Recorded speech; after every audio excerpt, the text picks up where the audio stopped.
Hello friends, welcome to suggestive education. Suggestive এডুকেশনে সকলকে স্বাগত জানাই। এমটিএস 2024কে লক্ষ্য রেখে আমরা যে প্রিভিয়াস ইয়ারগুলো প্র্যাকটিস করছিলাম তার আজকে 16 নম্বর ভিডিও। আজকের এক্সাম ডেট হচ্ছে 11 সেপ্টেম্বর 2023 এবং এক্সাম টাইম হচ্ছে ফার্স্ট শিফটে দেখো 9 AM থেকে 11 AM। আজকের প্রথম কোশ্চেন হচ্ছে সেভিংস অ্যাকাউন্টের উদ্দেশ্য কী? একটি বন্ধকি ঋণ প্রাপ্তি, আমানতের উপর সুদ উপার্জন, প্রতিদিনের লেনদেন করা, অনলাইন বিল পরিশোধ করা। তো সেভিংস অ্যাকাউন্টে কি হয়, কিছুটা টাকা রাখা হয় এবং সেখান থেকে কিছুটা সুদ পাওয়া যায়, সেটা হচ্ছে সেভিংস অ্যাকাউন্ট, অর্থাৎ আমানতের উপর সুদ উপার্জন। ভারতের 2011 সালের আদমশুমারি অনুসারে মহিলা সাক্ষরতার হার ড্যাশ হিসেবে রেকর্ড করা হয়েছিল। তো 2011 সালে যে সেন্সাসটা হয়েছিল সেখানে মহিলা সাক্ষরতার হার হচ্ছে 65.46%, তো 65.46%। নিচের কোন ফসল কালো মাটির জন্য সবচেয়ে উপযোগী? তো কালো মাটিতে যে ফসলটা সবথেকে বেশি হয় সেটা হচ্ছে তুলা বা কটন। এই কালো মাটিটাকে রেগুর মাটিও বলা হয়। রেগুর, যে মাটিতে বেশি কটন বা তুলা উৎপাদন হয় তাকে রেগুর মাটি বলা হয়। ভারতে আউশ, আমন এবং বোরো শব্দগুলি নিম্নলিখিত কোন ফসলের সাথে যুক্ত? তো আমরা এই নামগুলো অবশ্যই শুনেছি, আউশ, আমন, বোরো, এগুলো হচ্ছে ধানের নাম। ভারতের রাষ্ট্রপতি গুরুচরণ সিংকে 2023 সালে ড্যাশের ক্ষেত্রে তার বিশিষ্ট সেবার জন্য পদ্মশ্রী পুরস্কার প্রদান করেন। তো গুরুচরণ সিংকে ভারতের রাষ্ট্রপতি ক্রিকেটে অবদানের জন্য পদ্মশ্রী পুরস্কার প্রদান করেন 2023 সালে। তাহলে গুরুচরণ সিং হচ্ছে ক্রিকেটের সঙ্গে সম্পর্কিত। ভারতের জাতীয় পতাকাকে সমান অনুপাতে, যেমন জাফরান, সাদা এবং গাঢ় সবুজে অনুভূমিক ত্রিবর্ণের প্রস্তাব করে কে প্রস্তাবটি উত্থাপন করেছিলেন? অর্থাৎ ভারতের জাতীয় পতাকা যে তিনটা বর্ণ রয়েছে, তিনটে রং, এই প্রস্তাবটা প্রথম কে করেছিলেন? তো সরব অপশান রয়েছে সর্দার বল্লভভাই প্যাটেল, জওহরলাল নেহেরু, মহাত্মা গান্ধী, ডক্টর রাজেন্দ্র প্রসাদ। অ্যান্সার হচ্ছে জওহরলাল নেহেরু। নিচের কোন রাজ্যে প্রথম জনজাতীয় খেলা মহোৎসব অনুষ্ঠিত হয়েছিল? জনজাতীয় খেলা মহোৎসব ওড়িশায় অনুষ্ঠিত হয়েছিল প্রথম। ভারতের প্রথম প্রধানমন্ত্রী পণ্ডিত জওহরলাল নেহেরুর আগে এ মেরে ওতন কে লোগো যারা আঁখোं में ভর লো পানি গানটি গেয়েছেন এমন ভারতীয় গায়ককে চিহ্নিত করুন। এখানে আগে শব্দটা হয়েছে, আগে শব্দটা বলতে সামনে। তো 1963 সালে লতা মঙ্গেশকর এই গানটি গেয়েছিলেন 1963 সালে, এবং যেখানে যে স্টেজে গাওয়া হয়েছিল গানটি, সেখানে পণ্ডিত জওহরলাল নেহেরু এবং সর্দার বল্লভভাই প্যাটেল এই দুজন সেখানে উপস্থিত ছিলেন। আচ্ছা, 1963 সালে গানটি গাওয়া হয়েছিল কেন? এই গানটি 1962 সালে যে ওয়ার হয়েছিল ভারতে, সে ওয়ারে কিছু আমাদের ভারতের সৈন্য শহীদ হয়ে গিয়েছিল, তাদেরকে উদ্দেশ্য করেই এই গানটি গাওয়া হয়েছিল। তো 1963 সালে লতা মঙ্গেশকর পণ্ডিত জওহরলাল নেহেরুর সামনে এই গানটি গেয়েছিলেন। ভারতের কোন নিয়ন্ত্রক সংস্থা মাইক্রো ফাইন্যান্স প্রতিষ্ঠানের তত্ত্বাবধান ও নিয়ন্ত্রণের জন্য দায়ী? Securities and exchange board of India অর্থাৎ SEBI, small industry development bank of India SIDBI, reserve bank of India, national bank for agriculture and rural development NABARD. তো দেখো এখানে অ্যান্সার হচ্ছে reserve bank of India. Micro finance প্রতিষ্ঠানের তত্ত্বাবধান ও নিয়ন্ত্রণের জন্য দায়ী হচ্ছে reserve bank of India. 15 August 1947 ঔপনিবেশিক শাসন থেকে ভারতের স্বাধীনতার সময় নিম্নলিখিতগুলির মধ্যে কে ভারতের ভাইসরয় ছিলেন? তো ভারতের স্বাধীনতার সময় ভাইসরয় ছিলেন মাউন্টব্যাটেন। নিচের কোনটি কেন্দ্রীয় সরকারের আইন প্রণয়নকারী অঙ্গ? তো কেন্দ্রীয় সরকারে আইন প্রণয়ন করেন কে?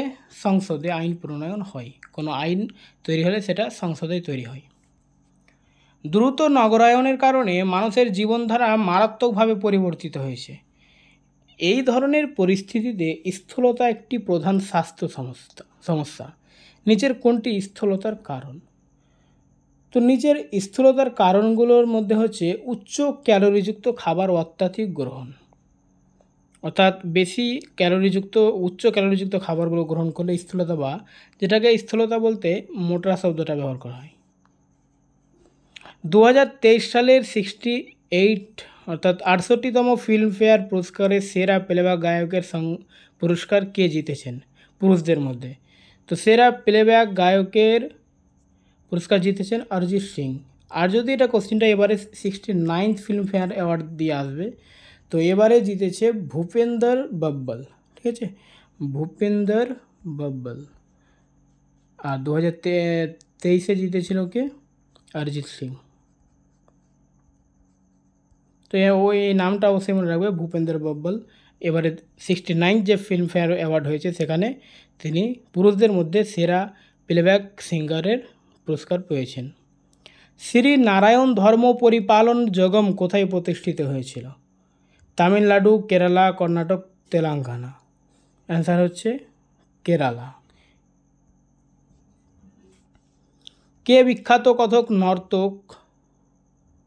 কত্থক নর্তক কী হবে এটা? এখানে একজন মেয়ের কথা বলা হচ্ছে। পণ্ডিত বিরজু মহারাজের ছাত্রী এবং ভারতীয় audit and account services officer হিসেবেও কাজ করেছেন। তো এখানে যেহেতু ছাত্রী করেছি বাংলায় আমরা, তো ইংলিশে এটা স্টুডেন্টই ছিল। তো অ্যান্সার হচ্ছে শোভনা নারায়ণ, ঠিক আছে। এখানকার 4টা অপশনের মধ্যে একজনই মেয়ে রয়েছে, শোভনা নারায়ণ। শ্যামা ভাট কোন নৃত্যে অবদানের জন্য সাহিত্য একাডেমি অ্যাওয়ার্ড 2021 যেটা দেওয়া হয়েছিল 2023-এ পুরস্কার পেয়েছেন? তো শ্যামা ভাট ইনি কত্থকের সঙ্গে যুক্ত। এর আগে আমরা যেটা নাম পড়লাম শোভনা নারায়ণ, তিনিও কিন্তু কত্থকের সঙ্গেই যুক্ত। নিচের কোন সিন্ধু সভ্যতার স্থানটি এখন পাকিস্তানে অবস্থিত? তো হরপ্পা পাকিস্তানে অবস্থিত, লোথাল ভারতের গুজরাটে অবস্থিত, গুজরাট। আর আলমগীরপুর হচ্ছে ইউপি, কালীবঙ্গান হচ্ছে রাজস্থান। এপ্রিল 2023 সালে সাত্বিক সাইরাজ, রঙ্কি রেড্ডি এবং চিরাগ শেট্টি ইতিহাস তৈরি করেছিলেন। ব্যাডমিন্টন এশিয়া চ্যাম্পিয়নশিপে স্বর্ণপদক জিতে প্রথম ভারতীয় পুরুষদের ডাবলস জুটি হয়েছিলেন। এই চ্যাম্পিয়নশিপটি কোথায় অনুষ্ঠিত হয়েছিল? তো এই চ্যাম্পিয়নশিপটি দুবাইয়ে অনুষ্ঠিত হয়েছিল। রাজ্যে কমপক্ষে 2 লক্ষ নতুন কর্মসংস্থানের সুযোগ তৈরি করার লক্ষ্যে নিম্নলিখিত রাজ্যগুলির মধ্যে কোনটি একটি ডেডিকেটেড সেমিকন্ডাক্টর নীতি 2022 থেকে 27 চালু করেছে? তো এখানে কোন রাজ্যের কথা বলা হচ্ছে? এটা হচ্ছে গুজরাট। ভারতনাট্যমের শাস্ত্রীয় নৃত্যশৈলী ড্যাশ রাজ্যের অন্তর্গত? ভারতনাট্যম আমরা জানি সবাই তামিলনাড়ুর এটা। আর কর্ণাটকে কোনো শাস্ত্রীয় নৃত্য নেই, তাহলে একটা লোকনৃত্য রয়েছে, একটা কি অনেকটাই লোকনৃত্য রয়েছে। তার মধ্যে একটা হচ্ছে যক্ষগান, বিখ্যাত, যেটা পরীক্ষায় বারবার আসে। আর আসামে শাস্ত্রীয় নৃত্য রয়েছে যেটা হচ্ছে সাত্রিয়া। রাজস্থানের কোনো শাস্ত্রীয় নৃত্য নেই, তাহলে লোকনৃত্য রয়েছে, যেমন কালবেলিয়া,